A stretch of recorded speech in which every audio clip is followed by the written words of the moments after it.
There is a social media trial happening in the US. So social media is on trial for being addictive. And the comparisons being made are like, this is the same trial that cigarettes underwent, tobacco underwent all those years ago, when we started to realize that actually cigarettes can harm you and kill you.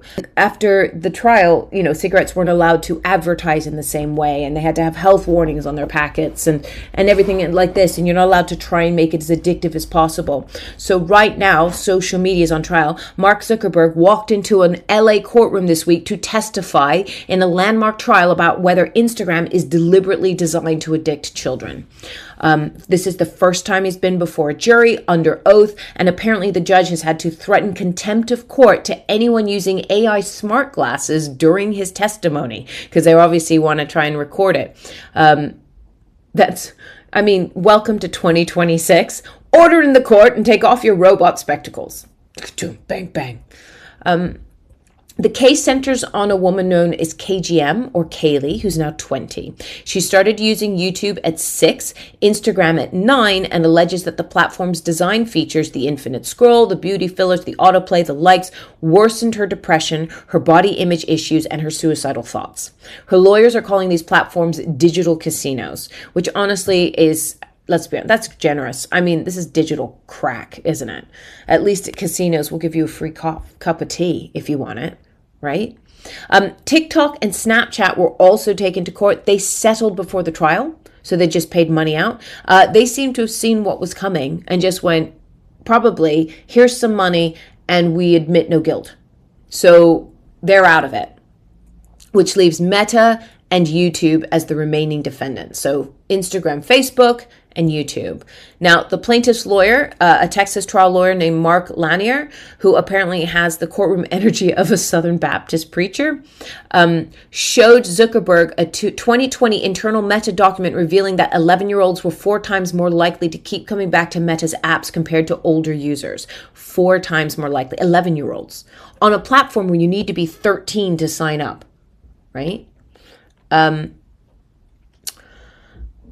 And Zuckerberg's defense on that, people lie about their age. We try to stop people under 13 coming on, but people lie about their age.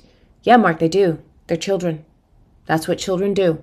If your entire child strategy relies on 11-year-olds being honest on an online forum, that's not a policy, right? That's a prayer. What is that? How stupid is that? Please tell me you don't parent your own children. Please tell me you let the nanny do it, or your wife. She's Asian. She does a good job. But then, and this is where it gets theatrical, Lanier had 6 lawyers unspool a 35-foot collage of hundreds of selfies that Kaylee had posted to Instagram as a child. 35 feet. 35 feet's worth of selfies that Kaylee had posted. And he asked Zuckerberg to look at every single one while Kaylee watched from the gallery and go, oh, you couldn't tell that you can't tell from these selfies that she's under 13? You're not sure? You think this is the face of a 13-year-old? When asked whether Instagram was designed to increase engagement, Zuckerberg said the company doesn't have that as a goal. It uses time spent as a proxy to see how it stacks up against competitors like TikTok.